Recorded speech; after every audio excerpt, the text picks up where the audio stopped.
Forward by Cáceres for Suarez. Cavani waiting. Oh, it's an own goal! Why were they forgotten for their heroic performances? The European Championship, or Euros, has seen its fair share of legendary players and iconic moments, but behind every champion, there are unsung heroes whose contributions pave the way for glory. Let's celebrate some of the forgotten heroes of the Euros. Number 5 is Karl-Heinz Rummenigge for West Germany in the 1980 Euro Cup. Rewind to the 1980s and you'll find Karl-Heinz Rummenigge stepping onto the scene during the 1980 European Cup, just as West Germany was about to embark on another incredible journey. A young, dynamic team bursting with energy and promise, leading West Germany to their third consecutive European Championship final. The destination? Rome, 1980. Italy set the stage and West Germany rose to the occasion. Rummenigge, who had honed his skills in the Bundesliga by the 1979-1980 season, was at the heart of it all. With a staggering 26 goals, he not only topped the scoring charts, but also earned the title of German Player of the Year, propelling Bayern Munich to victory. Rummenigge's partnership with Paul Breitner, another 1974 World Cup champion who had recently returned from Real Madrid, was so lethal that the media dubbed Bayern FC Breitnigge. From the outset, Rummenigge's impact on the national team was undeniable. In the opening match of the tournament, a rematch of the 1976 final against Czechoslovakia, Rummenigge scored the only goal in front of a modest crowd of just over 10,000. But that was just the beginning. What followed was nothing short of spectacular. West Germany's journey through the tournament was a thrilling ride, culminating in a final against Belgium, who had surprised everyone by defeating Italy in Group 2. Rummenigge's brilliance shone through and he was named the tournament's best player, edging out talents like Schuster and Suleiman of Belgium. By the end of 1980, Rummenigge had not only claimed the title of the tournament's best player, but also took home the Ballon d'Or, a feat he would repeat the following year. Number 4 is Otto Reagle, the manager of Greece in the 2004 Euro Cup. If you ever chat with fellow football fans about the biggest upsets in Euro Cup history, someone is bound to bring up the 2004 final. It's been 2 decades since that jaw-dropping moment when Greece, against all odds, clinched the title. Otto Reagle's squad might not have dazzled with creativity, but they were effective. Otto Reagle, the mastermind behind this triumph, didn't rely on any revolutionary tactics.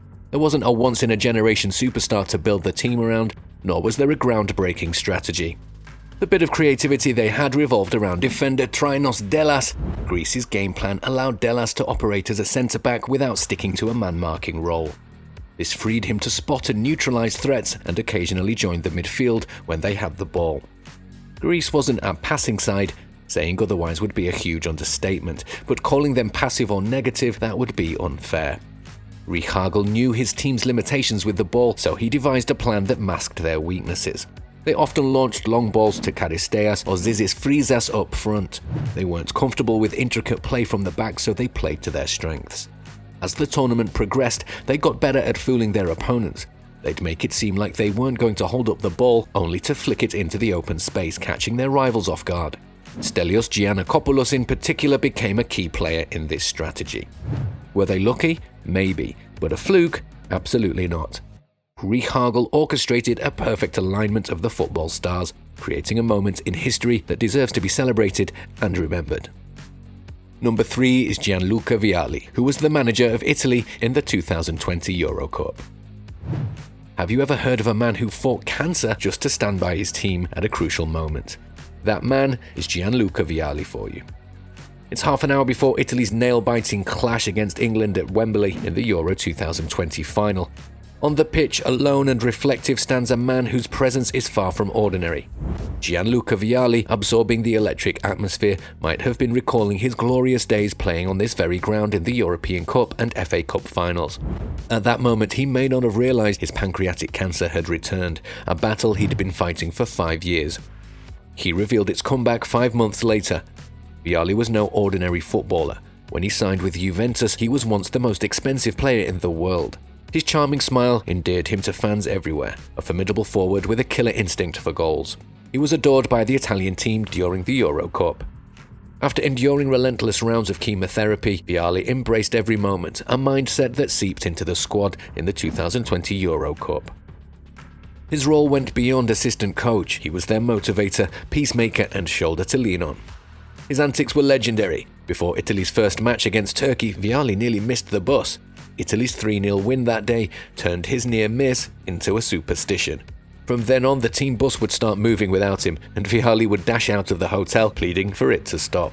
A ritual that continued throughout the tournament.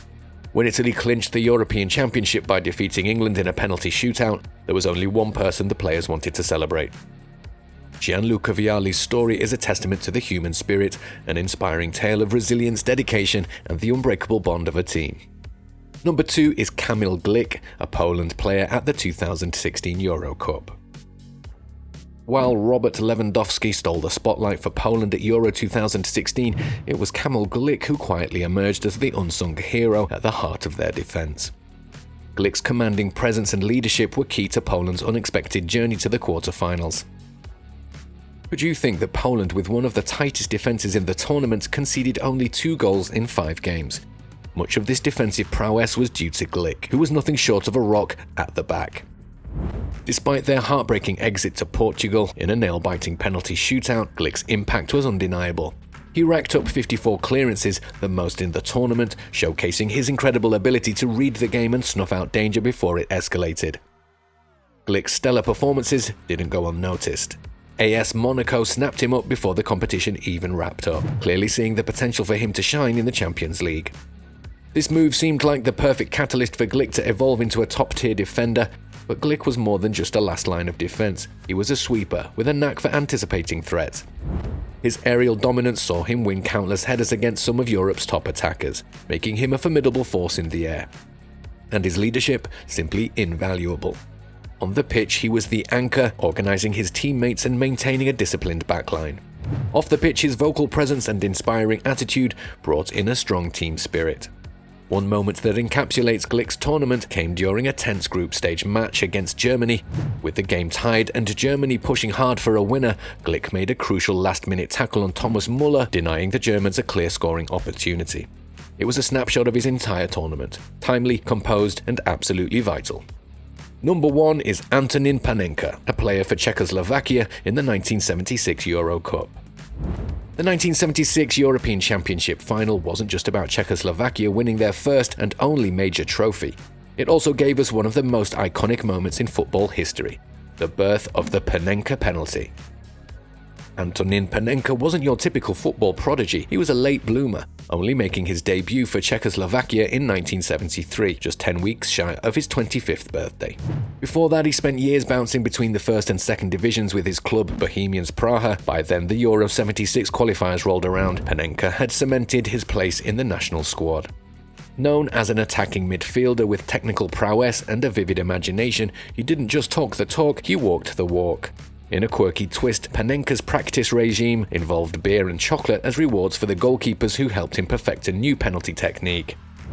For 2 years, the 27-year-old worked in secret, perfecting his craft away from the spotlight. Then came the grand stage, the Euro 76 final against the defending champions West Germany. After a nerve-wracking 2-2 draw, the match went to a penalty shootout. It was Panenka's moment. The pressure was immense, but he had a trick up his sleeve. Instead of blasting the ball into the corner, he pulled off a delicate chip straight down the center, leaving everyone in shock. That penalty wasn't just the winning goal, it was a statement. It showed the world that penalties didn't always have to be about power and precision. While Panenka might not have been the star of the tournament, that one audacious kick turned him into a legend.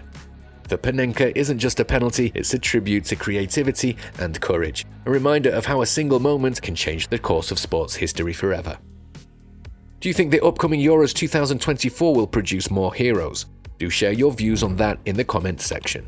For more interesting stories and updates, subscribe to our channel and do not forget to press the bell icon for notifications. Goodbye.